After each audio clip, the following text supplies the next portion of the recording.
حسيني فعليك الله صلى دائما طول ظهوري عن نبي سلام عليكم يا رسول سلام عليكم يا حبيب سلام عليكم صلوات الله عليكم يا ولي الحسنات يا رفيع الدرجات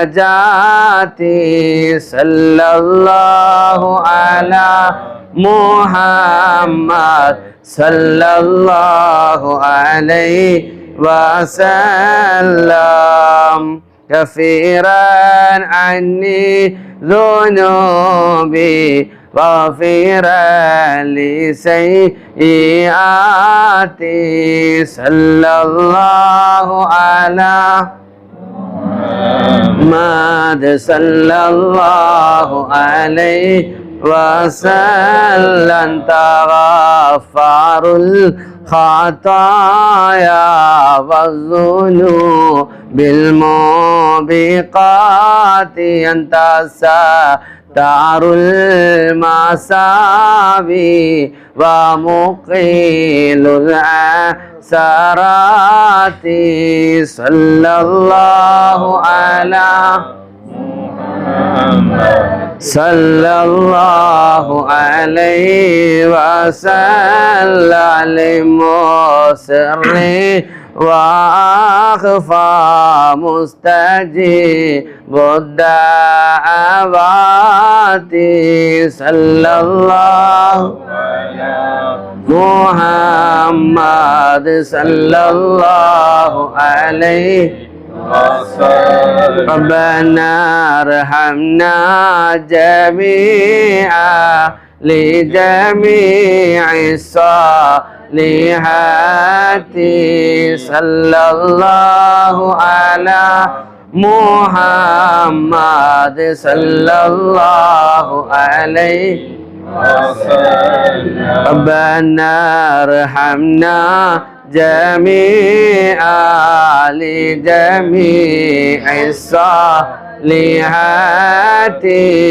صلى الله على محمد صلى الله عليه وسلم ربنا ارحمنا جميعا لجميع الصالحات آمين آمين آمين آمين آمين يا رب العالمين. അല്ലാഹു തആല നമ്മളെ ഈ മൗലിദിന്റെ സദസ്സ് നമ്മിൽ നിന്ന് സ്വീകരിക്കട്ടെ. നമ്മിൽ നിന്ന് മൺമറഞ്ഞു പോയ മരണപ്പെട്ടു പോയ ആളുകൾക്ക് അല്ലാഹു മഗ്ഫിറത്ത് കൊടുക്കട്ടെ. ദുആ കൊണ്ട് വസിയത്ത് ചെയ്ത എല്ലാ ആളുകളുടെയും മുറാദുകൾ അല്ലാഹു ഹാസിലാക്കി കൊടുക്കട്ടെ. പരിശുദ്ധമായ മക്കത്തുൽ മുക്കറമയിൽ ഹറമിലാണ് നമ്മളുള്ളത്. അൽഹംദുലില്ലാ, ഇന്ന് നമുക്ക് അള്ളാഹുവിൻ്റെ അപാരമായ അനുഗ്രഹത്താൽ ഒരു ഉംറ ചെയ്യാൻ സാധിച്ചു. അള്ളാഹു കബൂലാക്കട്ടെ. ഇനി അടുത്തൊരു ഉംറ ചെയ്യുന്നത് വരെ നമ്മൾ ചെയ്യുന്ന എന്തെങ്കിലും അപാകതകൾ, തെറ്റുകൾ, കുറ്റങ്ങൾക്ക് ഒരു പ്രൊട്ടക്ഷനാണ് ഒരു ഉംറ. അൽ ഉംറത്തു ഇലൽ ഉംറത്തി കഫാറത്തുൻ ലിമാ ബൈനഹും. ഒരാൾ ഒരു ഉംറ ചെയ്തു, അടുത്ത ഉംറ എന്നാണോ അതുവരേക്കുമുള്ള പാപങ്ങൾ പൊറുക്കാനുള്ള ഒരു കഫാറത്ത്, ഒരു പ്രായശ്ചിത്തമാണ് ഉംറ എന്നുള്ളതാണ് ഹബീബായ റസൂലുള്ളാഹി സ്വല്ലല്ലാഹു അലൈഹി വസല്ലം. അതുകൊണ്ട് തന്നെ നമ്മൾ ഉംറ ചെയ്യലോടുകൂടെ ആത്മീയമായി അള്ളാഹുവിലേക്ക് കൂടുതൽ അടുക്കുകയാണ്. തെറ്റുകളിൽ നിന്നും കുറ്റങ്ങളിൽ നിന്നും നമ്മൾ അകന്ന് അള്ളാഹുവിലേക്ക് കൂടുതൽ അള്ളാഹുവിൻ്റെ പ്രീതി കരസ്ഥമാക്കിയ ആളുകളായി നമ്മൾ മാറണം. അള്ളാഹു തൗഫീക്ക് ചെയ്യട്ടെ. ഇൻഷാ അല്ലാഹ് പരിശുദ്ധമായ മക്കയിൽ വരെ ആഫിലാണോ ഒന്നിങ്ങോട്ട്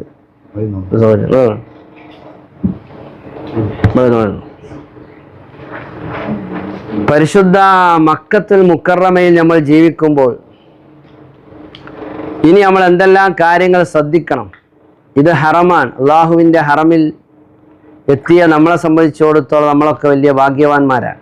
ഈ ഹറമിൻ്റെ മണ്ണിൽ നിന്നാണ് ഹബീബായ മുത്ത് മുഹമ്മദ് റസൂലുള്ളാഹി സ്വല്ലല്ലാഹു അലൈഹി വസല്ലമ തങ്ങളുടെ ജനനം നടന്ന മക്കയാണിത്. അവിടുത്തെ വീട് നമ്മൾ കാണാനിരിക്കുന്നതേ ഉള്ളൂ. അവിടുത്തെ വീട് എന്ന് പറഞ്ഞാൽ ഹബീബായ റസൂലുള്ളാഹി സ്വല്ലല്ലാഹു അലൈഹി വസല്ലമ ജനിച്ച വീട്, മൗലിദു മുസ്തഫ, ബൈത്തുൽ മുസ്തഫ എന്നൊക്കെ പറയുന്ന റസൂലുള്ളാഹിൻ്റെ വീട്, അവിടുത്തെ മൗലിദ് നടന്ന വീട്, അതൊക്കെ കാണാനിരിക്കുന്നതേ ഉള്ളൂ. ഈ മക്കയിൽ ഇൻഷാ അല്ലാഹ് നമ്മളെത്തി, ഒരു ഉംറ ചെയ്തു, കഅബ കണ്ടു, സഅയ് ചെയ്യുന്ന സ്ഥലങ്ങൾ കണ്ടു, മസ്ജിദുൽ ഹറാം എന്ന് പറയുന്ന പള്ളി കണ്ടു. ഇത് നമ്മളെ ഏറ്റവും വലിയൊരു ഭാഗ്യമാണ്. അതിലൊരു ഇംപ്രഷനും ആവേശവും ഉന്മേഷവും വിശ്വാസവും നമുക്കുണ്ടാവണം. കാരണം കഅബാലയത്തിൻ്റെ പവിത്രത പരിശുദ്ധ ഖുർആൻ പറഞ്ഞത് ഇന്ന അവ്വല ബൈത്തിൻ ഉളിയ ലിന്നാസ്, ജനങ്ങൾക്ക് വേണ്ടി ആദ്യമായി സ്ഥാപിക്കപ്പെട്ട ഭവനം ഏതാണോ അതാണ് പരിശുദ്ധ കഅബാലയം. ലല്ലദീ ബിബക്കത മുബാറക, എന്താ അങ്ങനെ പറഞ്ഞത്? ബക്ക എന്നും മക്ക എന്നും ഉമ്മുൽ ഖുറ എന്നും ഈ നാടിന് പേരുണ്ട്. ഉമ്മുൽ ഖുറ, ഗ്രാമങ്ങളുടെ മാതാവ്. ബക്ക എന്നും ഖുർആൻ വിശേഷിപ്പിച്ചിട്ടുണ്ട്, മക്ക എന്നും വിശേഷിപ്പിച്ചു. മക്ക എന്ന് പറഞ്ഞാൽ ചുറ്റുഭാഗവും മലകളുള്ള പ്രദേശമാണ്. ആ മലകളുള്ള പ്രദേശത്താണ് ഈ നാട്ടിലേക്ക് മഹാനായ ഖലീലുല്ലാഹ് ഇബ്രാഹിം അലൈഹിസ്സലാം ആദ്യം വന്നത് ആദം നബിയാണ്. ആദം നബി വന്നതും ഹവ്വാ ബീവിയും ആദം നബി ഒന്നിച്ച് ജീവിച്ചു കൊണ്ടിരിക്കുന്നതിൻ്റെ ഇടയിൽ കാണാതെയായതും, പിന്നീട് അറഫയിൽ വെച്ചുകൊണ്ട് ഒന്നിച്ചതും, അള്ളാഹുവിനോട് അറഫ മലയിൽ വെച്ചുകൊണ്ട് തൗബ തേടിയതും അള്ളാഹു തൗബ സ്വീകരിച്ചതും ഒക്കെ ചരിത്രം രേഖപ്പെടുത്തുന്നുണ്ട്. ബഹുമാനപ്പെട്ട സയ്യിദുന ഖലീലുല്ലാഹ് ഇബ്രാഹിം അലൈഹിസ്സലാം ബാബിലോണിയൻ മെസ്സപ്പെട്ടോമിയൻ സംസ്കാരമുള്ള ഇറാഖിൻ്റെ ഊർപട്ടണത്തിൽ നിന്ന് തൻ്റെ കുടുംബത്തെയുമായി മണ്ണിലേക്ക് നടന്ന 5000 കിലോമീറ്ററാണ്.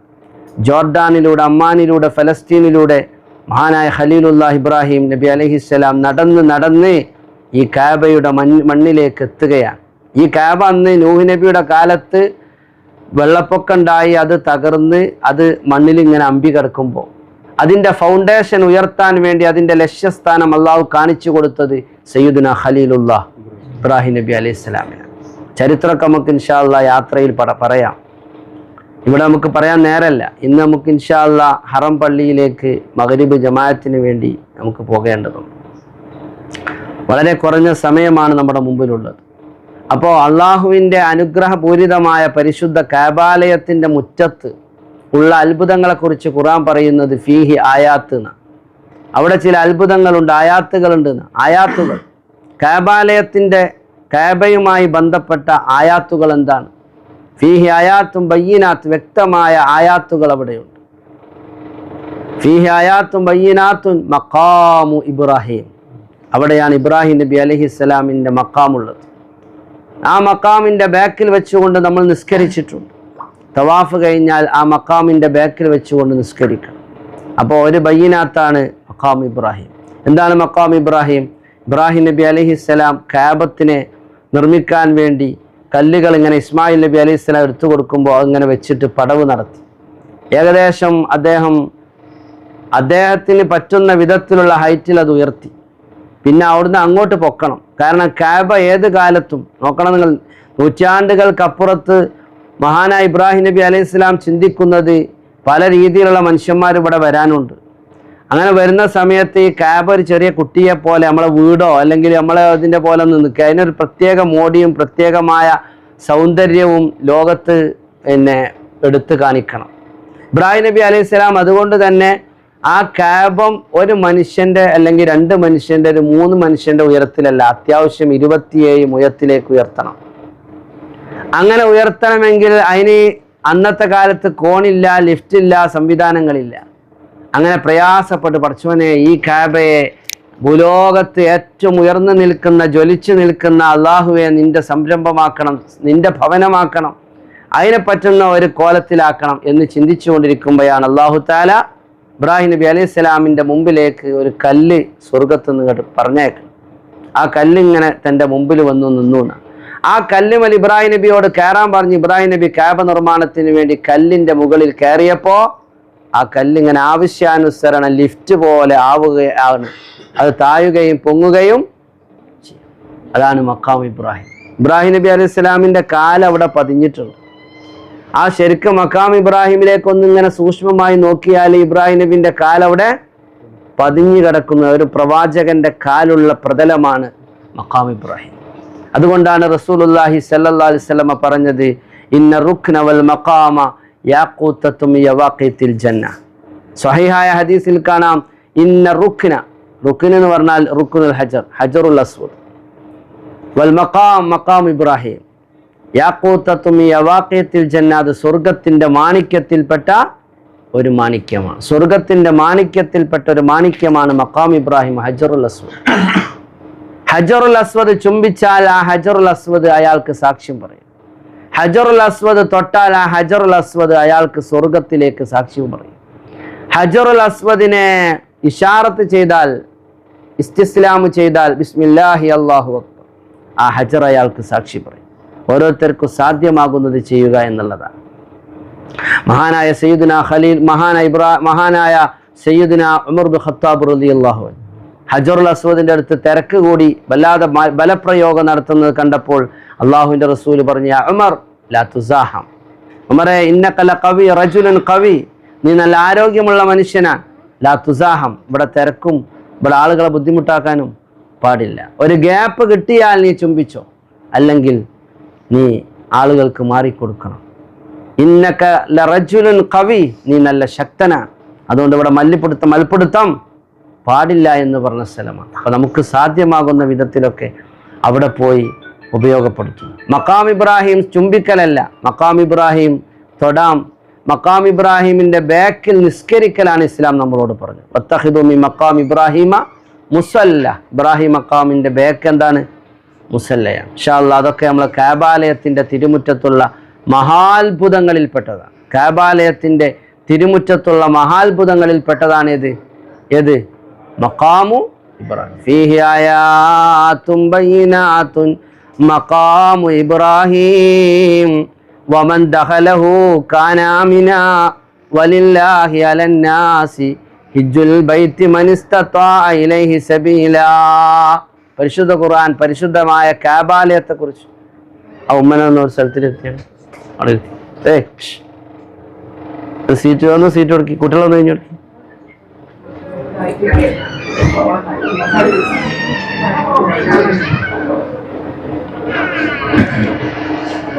അപ്പോ കഅബാലയത്തിന്റെ തിരുമുറ്റത്തുള്ള അത്ഭുതങ്ങൾ ഒന്ന് മഖാം ഇബ്രാഹിം, ഹജറുൽ അസ്വദ്, റുക്നുൽ യമാനി, മുൽത്തസം, സംസം വെള്ളം, സഫ, മറുവ. ഇന്ന സഫ നമ്മൾ സൈ ചെയ്തല്ലോ, അതിനെക്കുറിച്ച് ഖുർആൻ എന്താ പറഞ്ഞത്? ഇന്ന സഫ വൽ മറുവത മിൻ ശആഇരില്ലാ, അള്ളാഹുവിൻ്റെ ചിഹ്നങ്ങളാണ് എന്നാണ്. അള്ളാഹുവിൻ്റെ ഷിആറുകളിൽ പെട്ടതാണെന്ത്? അള്ളാഹുവിന് ചില ചിഹ്നങ്ങളുണ്ട്, ചില പ്രതീകങ്ങളുണ്ട്. എന്ന് പറഞ്ഞാൽ ഹൈന്ദവർ പൂജിക്കുന്നത് പോലെയുള്ള പ്രതീകങ്ങളോ ചിഹ്നങ്ങളോ അല്ല, അള്ളാഹുവിൻ്റെ അടയാളങ്ങളാണത്. മഹദിയാകുന്ന ബീവി ഹാജർ റളിയല്ലാഹു അൻഹ ഇസ്മായിൽ അലൈഹിസ്സലാമിന് വെള്ളത്തിന് ദാഹിച്ചപ്പോൾ കയറിയ കുന്നാണ് സഫ.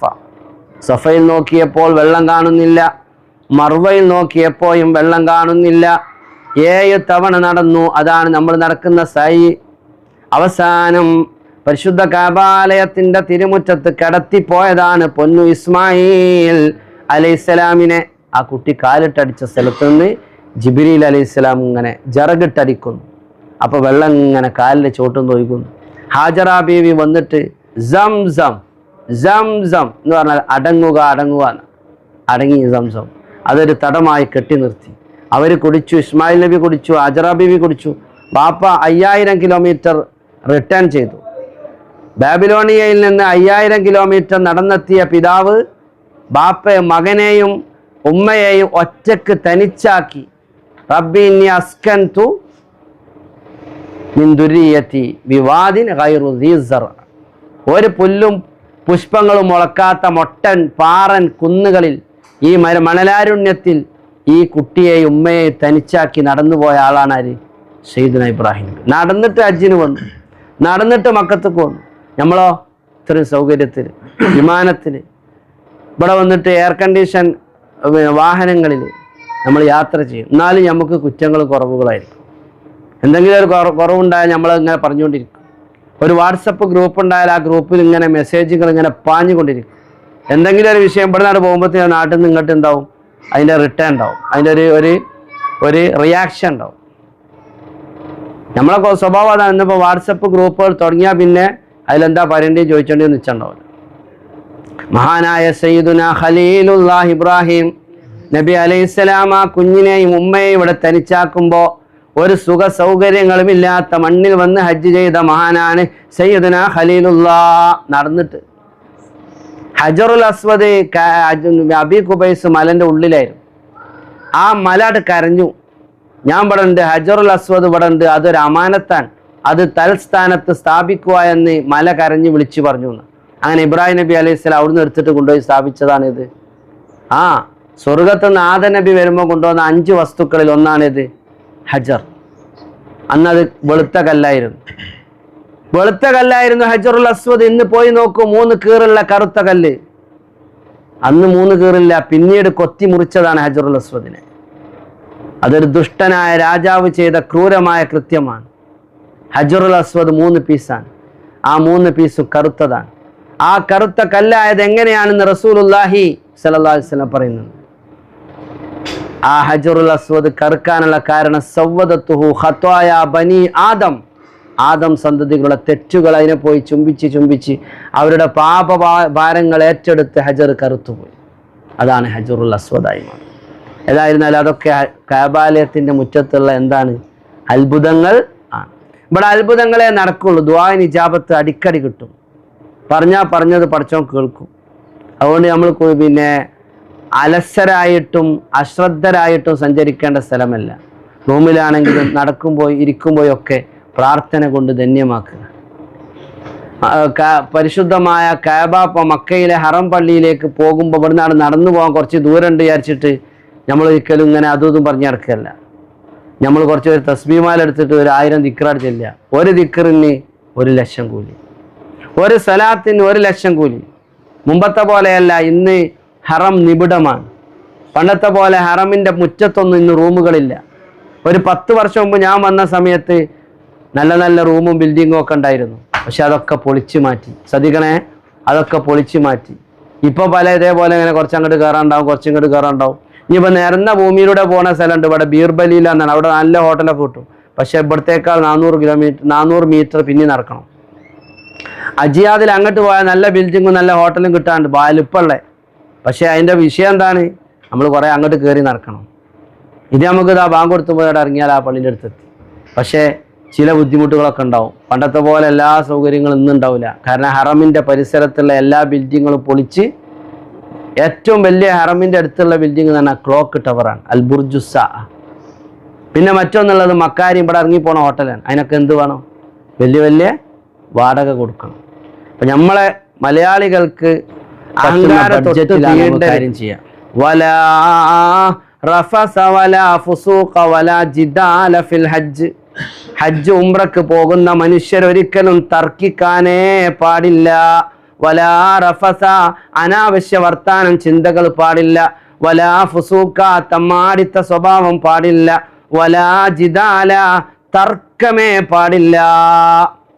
ഒരു ടീമിനെ കുറ്റം പറയാം, മറ്റേ ഇയാൾ ശരിയില്ല അയാൾ ശരിയില്ല, അങ്ങനത്തെ വർത്താനം ഏത് പറയാൻ പറ്റൂല. നന്നായി സൂക്ഷിക്കണം. അല്ലാഹു തആല നമുക്ക് നല്ല ബോധം തരട്ടെ. ഇപ്പൊ പരിശുദ്ധ ഹറമിൽ നടന്നു പോകുമ്പോൾ ദിക്ർ ചൊല്ലുക. പള്ളിയിൽ പോയി, ഇന്നിപ്പോൾ പള്ളി നിങ്ങൾക്ക് കാണിച്ചു തരും. അതിനപ്പം നമ്മൾ പള്ളി കാണിച്ചു തന്നാൽ മസ്ജിദുൽ ഹറാം എന്ന് പറയുന്ന പള്ളിയിൽ കയറി നിസ്കരിച്ചാൽ 10,000 കോടി പ്രതിഫലമാണ്. എത്രയാണ്?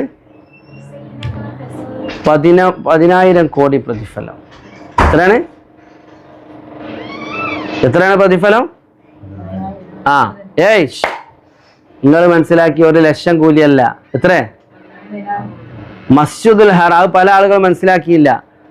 10,000 കോടി പ്രതിഫലമാണ് മസ്ജിദുൽ ഹറാം പള്ളിക്കകത്തുള്ളത്. അതിന് ബാങ്ക് കൊടുക്കുന്നതിൻ്റെ അരമണിക്കൂർ മുമ്പ് കയറിയാൽ പള്ളിൻ്റെ ഉള്ളിൽ സീറ്റ് കിട്ടും.